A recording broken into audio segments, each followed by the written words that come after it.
Semua pasti pernah merasakan diremehkan orang, entah itu dari omongan yang sinis, candaan yang nggak lucu, atau tatapan yang nggak pernah diucapkan.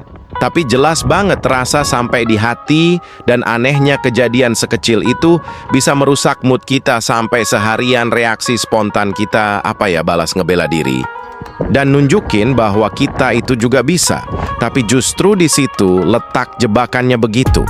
Kita reaktif, kita kehilangan kendali pada diri kita sendiri dalam buku The Correct to Be This Life.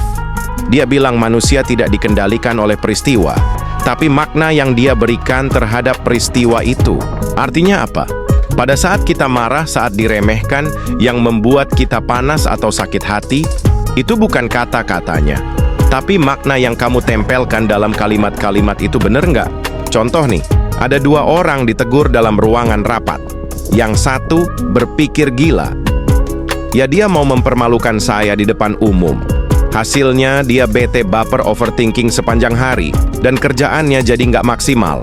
Tapi orang kedua, dia berpikir mungkin dia lagi stres. Maksudnya, baik nggak usah ambil dalam hati deh. Hasilnya ya dia biasa aja, tetap tenang dan tidak emosi. Jadi kalau kamu gampang tersulut, itu bukan tanda kamu kuat, tapi kamu itu terlalu mudah untuk dikendalikan. Hari ini saya akan sharing. Walaupun meski kita diremehin, ini ada 7 cara supaya kita bisa melatih diri. Bukan untuk gaya-gayaan, tapi buat bantu kita naik kelas sebagai manusia elegan, supaya kita tidak diremehin lagi. Yang pertama, menyimak tanpa membalas tapi merekam. Kadang kekuatan terbesar kita itu justru datang dari ketika kita diam. Bukan ketika kita banyak bicara. Bukan karena kamu tidak bisa bicara, tapi karena kamu tahu kapan perlu bicara dan kapan harus menyimak. Robert Greene dalam bukunya The Law of Human Nature, dia pernah bilang semakin banyak kamu bicara, semakin biasa kamu terlihat. Jadi saat kamu diremehkan, belajarlah untuk tidak langsung bereaksi. Dengarkan dulu, rekam dalam hati. Bukan buat dendam, tapi buat mengevaluasi diri. Yang kedua, tersenyum tipis sebagai bentuk sebuah kontrol senyum kecil.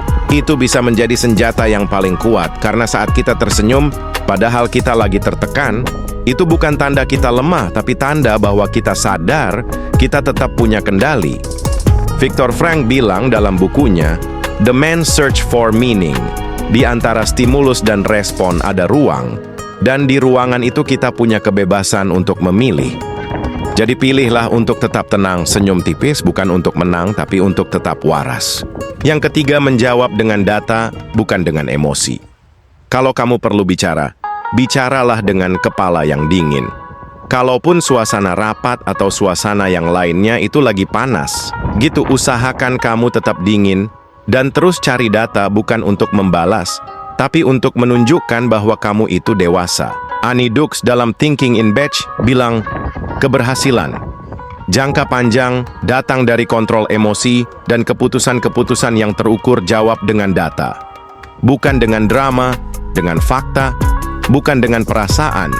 Yang keempat, mengganti arena bicara, bukan untuk ikut drama. Kalau kamu berpikir obrolanmu itu mulai nggak sehat, ganti topik, ganti arah, pindahkan ke topik-topik lain. Alihkan percakapan, bukan karena kita mau lari dari masalah-masalah, ya, tapi karena kamu tahu tidak semua medan layak untuk dijadikan arena pertempuran. Sun Tzu pernah bilang dalam bukunya The Art of War, seni perang tertinggi adalah menang tanpa bertempur. Nggak usah buang energi untuk hal-hal yang nggak penting. Yang kelima, perbaiki diri diam-diam. Biarkanlah fakta yang berbicara, nggak perlu balas dengan omongan balas, dengan hasil perbaiki dirimu. Bertumbuhlah, buktikan secara diam di Atomic Habits. Ada kata-kata yang bagus. Kita nggak akan bisa naik level ke tujuan kita. Kita jatuh ke level sistem yang kita bangun. Artinya perubahan itu nggak kelihatan instan, tapi lama-kelamaan hasilnya tidak ada yang bisa sangkal.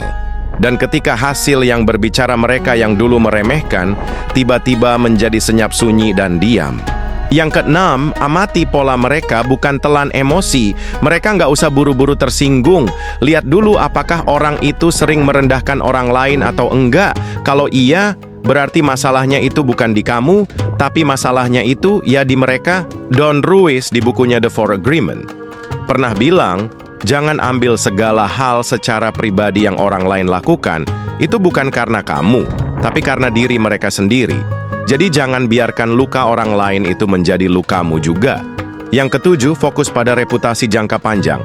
Bukan pengakuan instan. Kamu nggak perlu pembuktian instan, yang kamu butuh adalah konsistensi. Dalam merespon Ryan Holiday, menulis persepsi menentukan tindakan dan tindakan yang tepat. Datang dari cara pandang yang benar, kamu boleh diremehin hal ini. Tapi kalau kamu sabar, konsisten, dan tetap elegan, kamu sedang membangun reputasi yang nggak bisa dibantah oleh siapapun. Elegan itu bukan bakat, tapi elegan itu adalah pilihan. Bukan berarti pasif, tapi aktif memilih respon yang mengangkat martabatmu, bukan untuk menurunkan martabatmu. Kalau kamu pernah diremehkan, dan sekarang kamu sudah belajar di tengah ocehan dunia yang tidak ada kepentingannya sama sekali dalam hidupmu. Tulis di kolom komentar, saya siap untuk menjadi elegan, dan jangan lupa share kepada teman-temanmu yang lain yang membutuhkan, yang juga lagi belajar untuk mengendalikan diri. Karena kadang kekuatan sejati itu lahir bukan dari pembuktian, tapi dari diam yang bermakna. Kalau kamu butuh untuk upgrade diri, bagaimana mengetahui karakter manusia, dan bagaimana bisa melihat lawan bicara dari bahasa tubuh berikutnya. Terima kasih. Semoga bermanfaat.